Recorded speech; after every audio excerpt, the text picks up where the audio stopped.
Positive news করেন, এভাবে চলতে পারে না, এভাবে চলতে পারে না। সাধারণ শিক্ষার্থীদের এভাবে চলতে পারে না।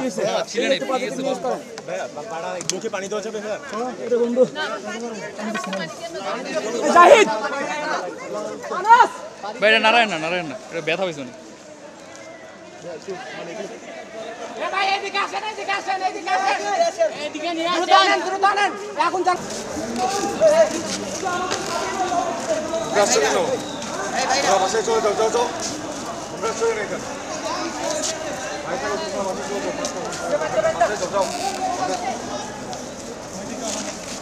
এই ভাই এই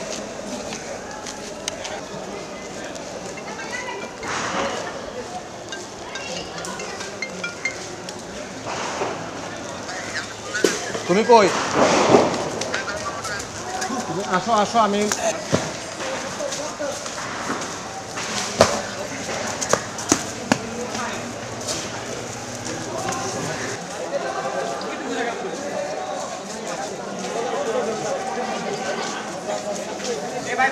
পানি খাওয়ান, পানি খাওয়ান। আপনার মোবাইলে মুশকিল দেখা এই জায়গায় হয়েছে। যে উস্কানি ব্যতীত কোনো ধরনের উস্কানি দেওয়া হয়নি।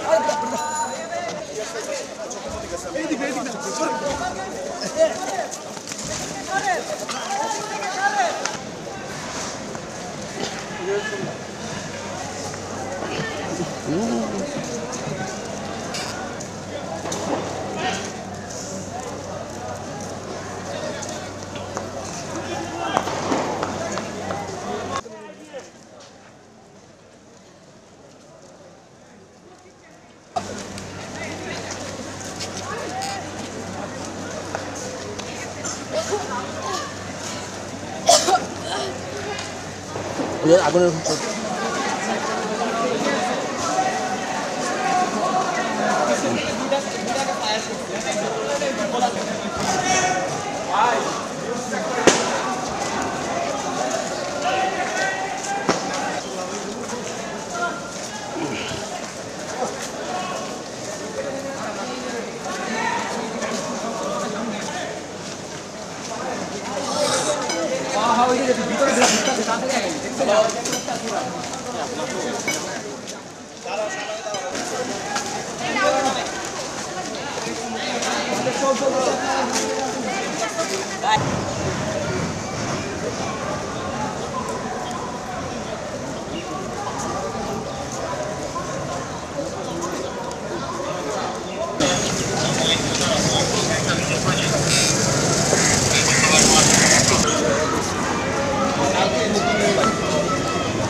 সিনেটে হল ভ্যাকেন্ট করার একটি নির্দেশনা আসতে পারে, সেই লক্ষ্যে মিটিং বসেছে।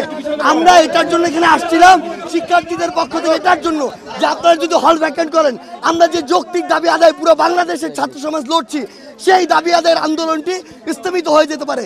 এই জন্য আমরা আসছিলাম যে আমাদের স্যারদের কিংবা সিন্ডিকেট মেম্বারদেরকে এটা বলবো যে আপনারা হল ভ্যাকেন্ট করবেন না। আমাদেরকে প্রথমে রাজু ভাস্কর্য সেখানে পুলিশ দিয়ে বাধা দেওয়া হয়, যখন আমরা বাধা বেরিয়ে আসছিলাম তখন আমাদের উদ্দেশ্যে গ্রেনেড ছোড়া হয়। এই সাহস পুলিশ কোথায় পেল? পুলিশকে এই ক্যাম্পাসে ঢুকার অনুমতি কে দিল? ঢুকার পরেও তারা শিক্ষার্থীদের উদ্দেশ্য করে গ্রেনেড মারার সাহস এবং অনুমতি কার থেকে পেল? এই জবাব পুলিশকে দিতে হবে, ঢাকা বিশ্ববিদ্যালয় প্রশাসনকে দিতে হবে।